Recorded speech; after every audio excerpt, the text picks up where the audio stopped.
Celestion, the sound behind the sound Part 2.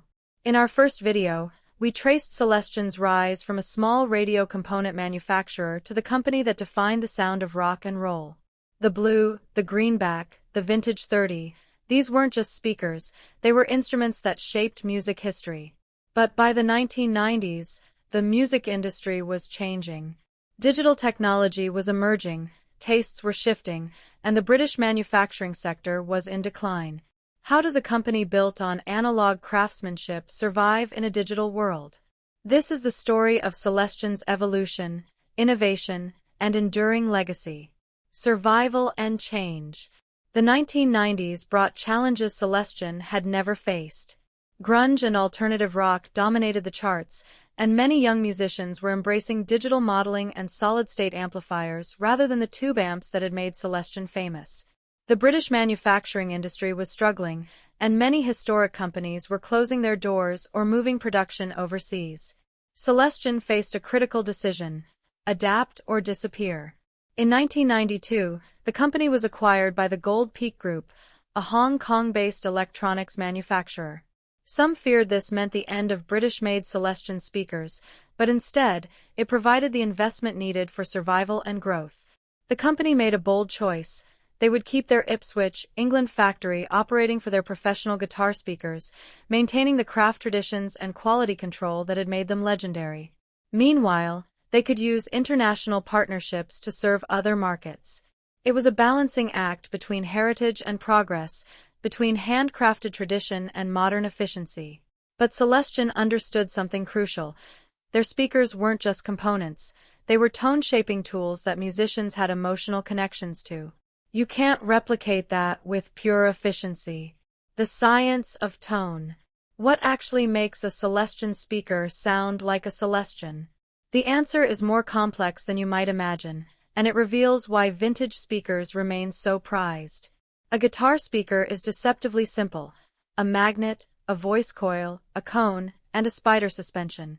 But the magic is in the details. The cone material matters enormously. Celestion traditionally used specially treated paper with specific pulp compositions. The way the cone is pressed and shaped, the adhesives used, even the ambient humidity during manufacturing can affect the final sound. The voice coil, the wire wrapped around the former that moves the cone, has its own secrets. The gauge of wire, the number of windings, the type of former material, all contribute to how the speaker responds to different frequencies. Vintage greenbacks used a specific gauge of copper wire that's difficult to source today because manufacturing standards have changed. Here's where it gets fascinating. Speakers don't just reproduce sound, they transform it. When you push a speaker hard, the cone starts to flex and distort in non-linear ways. The voice coil heats up, changing its electrical resistance. The suspension reaches mechanical limits and compresses.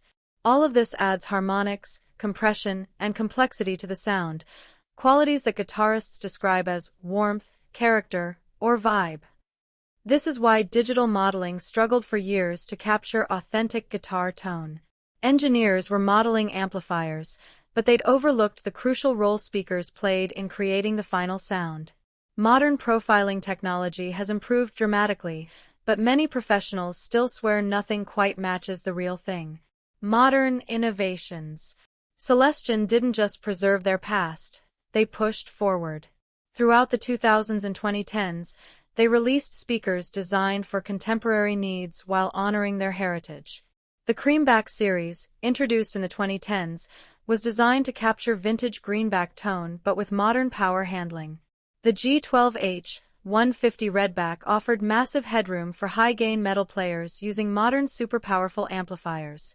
They experimented with neodymium magnets, creating lightweight speakers for musicians tired of hauling heavy cabinets. But perhaps their most innovative move was embracing the digital world they once seemed threatened by. In 2018, Celestion launched their Impulse Response Library, digital captures of their speakers recorded through professional microphones in world-class studios. Suddenly, bedroom guitarists recording at home could access the exact tone of a Marshall stack with greenbacks in Abbey Road Studio 2 without waking the neighbors. This was brilliant strategy.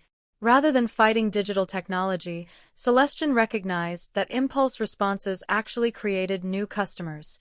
A guitarist who discovered they loved the sound of a vintage 30 impulse response might eventually buy the physical speaker for their live rig. The digital and analog worlds could coexist. Celestion also expanded beyond guitar. Their professional audio division produces speakers for concert sound reinforcement, studio monitors, and high-end home audio. Their bass guitar speakers earned respect from low-end enthusiasts. They even manufacture speakers for musical instrument amplifiers beyond guitars, keyboards, accordions, and harmonicas. The legacy continues. Walk into any professional recording studio, any major concert venue, any serious guitarist's rehearsal space, and you'll find Celestion speakers. A century after the company's founding, they remain the industry standard. What's remarkable is how their vintage speakers continue to matter. The original blues and greenbacks from the 1960s are now 60 years old, and they're more sought after than ever. Celestion has responded by offering Heritage Series speakers, painstakingly recreated using vintage specifications and manufacturing techniques. They've studied original speakers in their archives, analyzed the paper composition, sourced period-correct materials, all to capture that elusive vintage magic. The company employs tone specialists who listen to every speaker before it leaves the factory. Human ears remain the final quality control measure. In an age of automation, this handcrafted attention to detail matters. Contemporary artists continue choosing Celestion. John Mayer, Gary Clark Jr., and modern metal bands like Periphery all rely on them. When Joe Bonamassa wants authentic vintage tone, he uses Celestion. When Rabia Massaad designs his signature amplifier, he specifies which Celestion speakers it needs. Closing. From radio speakers in 1920s London to the digital impulse responses of today, Celestion has been on an extraordinary journey. They survived world wars, cultural revolutions, industry upheavals, and technological transformations. They did it by understanding something fundamental. Great tone is timeless. When Jimi Hendrix played The Star-Spangled Banner at Woodstock, when Led Zeppelin recorded Stairway to Heaven, when Queen created Bohemian Rhapsody, Celestion speakers were there, turning electricity into emotion, vibrations into history. The company that made the sound behind the sound continues writing its story. And somewhere right now, a guitarist is plugging in, turning up, and discovering that perfect tone, the one they've been hearing in their head, coming through a Celestion speaker. Some things really are celestial.